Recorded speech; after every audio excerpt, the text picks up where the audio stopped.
Değerli dostlar, yine bir Ramazan ayına daha bulaştık. Bizleri 11 ay sonra yeni bir oruç ayına ulaştıran Yüce Yaradan'a hamdolsun. İnşallah oruçtan tutacağız. Hayatı daha kendimiz için anlamlı ve değerli kılacağız. Oruç, Kur'an-ı Kerim'de savun ifadesiyle geçer. Arapça bir ifadedir. Türkçemizde her ne kadar Farsça olarak oruç kelimesi kullanılsa da Arapçada Ramazan ayı ve savun kelimesi geçmiştir ve Müslümanlar üzerine farz olan ibadetlerden birisidir oruç ayı. Yetişkin olan, akıl bali olan, belli bir olgunluğa ulaşmış olan her Müslümana Ramazan geldiğinde eğer sağlık, sıhhat şartlarını taşıyorsa oruç tutmak farz olarak kabul edilmiştir. Onun için bir Müslüman açısından oruç en anlamlı, en değerli, en güzel aylardan birisidir. Müslümanların hayatını yeniden renklendirir, çeşitlendirir, anlamlandırır. Tatlı koşuşturmaların, Ramazan süslemelerinin, Ramazan simitlerinin, pidelerin çıktığı, Müslümanlar için neşe ve huzur kaynağı olan bir aydır oruç ayı. Elbette ki oruç ayı bir Müslümanın gündelik hayatında belli alışkanlıklarını terk etmesi anlamına da gelir. Yemeği, içmeyi ya da dinin yasak kıldığı bazı şeylerin ötesine geçmek, maddi olandan uzaklaşmak, kendini manevi bir atmosfere doğru yaklaştırmadır oruç ayı. Ya da maddiyat üzerinde ruhun hakimiyetini ilan etme bir deklarasyon, bir beyannamedir oruç ayı. Bir Müslümanın oruçta yeni bir dönüşüme, yeni bir farklı kimlik inşa etme kararlılığına adım attığı aydır oruç ayı. Oruç elbette ki belli zevklerimizi, keyiflerimizi terk etmeyi de içerir. Ama bunun ötesinde daha derin, daha manalı, daha muhtevalı anlamlar da içerir oruç ayı. Oruç ayı ruhumuzu, bedenimizi birlikte dinlendirmektedir. Ruhu ve bedeni aynı hedefe doğru birlikte koşturmaktır. Oruç ayı ruhu dinginleştiren, bir anlamda huzura ileten, aklı karmaşadan kurtaran, mideyi boşaltan bir aydır oruç ayı. Hani gündelik hayatta detoks diye bir kavram var. Belli besinleri kullanmanın detoks niteliği taşıdığı, vücuttaki toksinleri arındırdığı söylenir. Benzer şekilde sosyal medya alışkanlıklarımızı belli bir zaman için terk etmeyi detoks olarak adlandırıyoruz. Sosyal medya detoksu diyoruz. Benzer şekilde değerli dostlar, oruç da bir detokstur bu anlamda. Bir anlamda hem kötü alışkanlıklarımızdan kurtulmak, hem maddi kirlerimizden arınmak, hem midemizi, gönlümüzü, bedenimizi rahatlatmak ve hafifletmek, hem de ruhumuzu yakınlaştırmak, ulvileştirmek, Yüce Yaradan'a daha yakın hale getirme ayıdır oruç ayı. Onun için bir manevi detoks ayıdır oruç ayı. Oruç ayı elbette sadece aç kalmak değildir. Aynı zamanda aç olanın hissettiğini hissedebilmektir. Biz her ne kadar bir takım insanların açlığını görebilsek de bunu yaşamadan onu hissedemeyiz. Bir empati kuramayız. Onun hissettiğini hissedemeyiz. Aç olanın acıyla, açlık durumuyla hallenmek bir anda onu bizim hissetmemizi sağlar. İçselleştirmemizi sağlar. Açın durumunu anlamamızı sağlar. Çünkü açın durumunu tok olan anlamaz değerli dostlar. Onun için oruç ayı bir empati ayıdır. Başkasını anlayabilme ayıdır. Yardımlaşmanın, dayanışmanın, iftar davetlerinin, fakir fukarayı gözetmenin zirveye çıktığı bir anlamda sevap atmosfer ayıdır. Değerli dostlar, elbette ki oruç ayı aynı zamanda bir manevi kimlik inşasıdır. Yeni bir kimlik inşa etmektir. Kötülüklere bir anlamda perde çekmek, elimizin tersiyle geriye doğru itmek, yeni bir kimlik, yeni bir anlayış, yeni bir bakış açısı, daha Allah'ın rızasına yakın, daha arınmış bir manevi atmosfere bürünebilme ayıdır oruç ayı. Değerli dostlar, bir kimlik inşa etme, sufli arzularımızı, kötü arzularımızı terk etme, iyiye yönelme, iyiden yana olma, hayırdan yana alma, bir takım güzellik ve hayır niteliğinde davranışlar kazanabilme ayıdır. Orucu bahane etmek, oruç üzerinden kavga çıkarmak, insanları huzursuz etmek, tedirginlik etmek, orucun mahiyetiyle çelişen bir durumdur değerli dostlar. Bununla neyi kastediyorum? Şunu kastediyorum. Bazen gündelik hayatta, bazen trafikte kavgaların, nizaların, huzursuzlukların yaşandığını görüyoruz. Hatta aracına inen bir kavgacı oruçlu diyerek aracından inip kavgaya yürüyebiliyor. Oysa ki oruç kavganın bir sebebi olmamalı değerli dostlar. Peygamberimiz Aleyhisselam buyurmuştur ki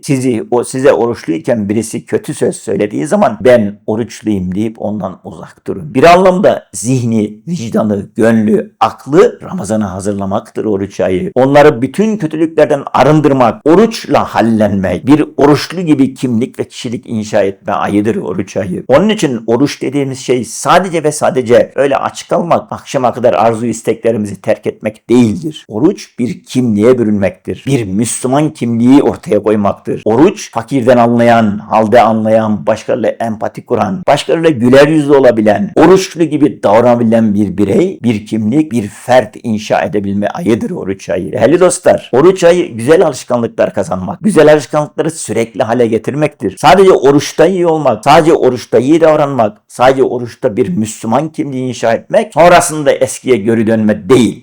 Kazandırdığımız alışkanlıkları, edindiğimiz huyları ömrümüzde kalıcı kılmak, gelecek günlerimize de taşımak, belki de bunu bir sonraki oruca kadar koruyabilmektir. Ne kadar anlamlıdır başkasını anlamak, ne kadar anlamlıdır başkasıyla iletişim kurabilmek, ne kadar anlamlıdır başkasının haliyle hallenmek, başkasının derdiyle dertlenebilmek. Onun için oruç her yönüyle arınmayıdır. Bir anlamda maddi kirlerden, bir anlamda fazla bedene yüklediğimiz o yiyecek yükünden mideyi boşaltmak, bedeni arındırmak, bedeni daha hafifletmek, daha ulvi hale getirmek ve aynı zamanda rahatlayan ruhun, rahatlayan bedenin daha ulvi arzulara, daha ulvi hedef yönelebilmesidir. Bunun için bazı ibadetler buna destek sağlar. Farz namazlar, oruçlar, okuyacağımız Kur'anlar, tesbihler, yapabileceğimiz her türlü iyilik bir anlamda Ramazan'ın atmosferine katkı sağlayacaktır. Hani büyüklerimiz der ya, nerede o eski Ramazanlar? Değerli dostlar, eski Ramazanların onu özlüyoruz. Eski Ramazanların daha iyi olduğunu söylüyoruz. Ama neden yeni Ramazanlar eskisinden daha iyi olmasın? Peki bu daha iyi ortaya koyabilmek, daha iyi inşa edebilmek kimin elinde? Elbette ki bizim elimizdedir. Eğer gelen her günümüzün geçmişten daha iyi olmasını, gelen her Ramazanımızın bir öncekinden daha lezzetli, daha keyifli, daha anlamlı olmasını istiyorsak bu durumda bunu güzelleştirmek bizim elimizde değerli dostlar. Bu konuda bir irade beyanımız olmalı. Bu konuda bir kararlılığımız olmalı. Bu konuda adım atma irademiz olmalı. Yarını, bugünü, orucumuzu nasıl güzelleştirebiliriz? Hayatı daha nasıl anlamlı kılabiliriz? Çünkü oruç aynı zamanda bir anlam arayış ayıdır. Hayatın anlamını sorgulama ayıdır. Yalnızca bedenden ibaret olmadığımızı, arzularımızın, isteklerimizin, elde ettiklerimizin sınırsız olmadığını, aynı zamanda bir sınırımızın olduğunu, haddimizi bilebilme ayıdır. Hayatı anlamlı kılabilmek, kötülüklerden uzak durabilmek, nefsi ve arzu ve isteklerine dur diyebilmektir. Değerli dostlar, günümüz tüketim çağı, günümüz hız ve has çağı. Dolayısıyla sürüklenen bir kitle içerisinde bir anlamda bu arzu ve isteklere dur diyebilmek, o tüketim çılgınlığına bir nebze olsun hayır diyebilmek, hayatı daha anlamlı, daha ulvi, daha paylaşılabilir, daha ötekini düşünen bir hale getirebilmek elbette ki bizim elimizde. Ramazan ayı zekatların verildiği, fitre sadakasının dağıtıldığı bir aydır değerli dostlar. Bu aynı zamanda hem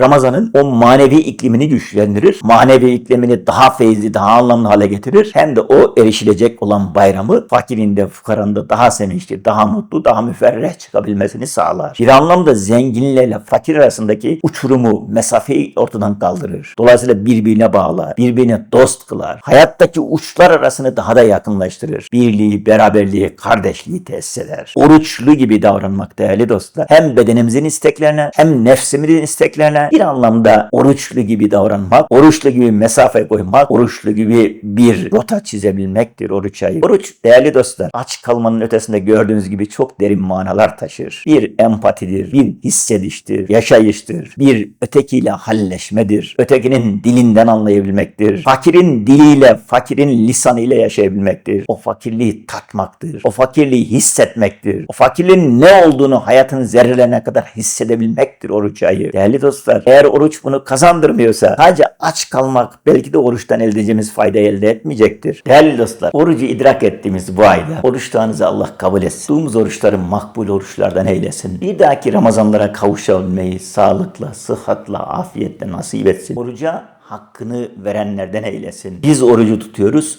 Orucun da bizlere tutmasını nasip eylesin. Allah tuttuğunuz oruçları kabul etsin.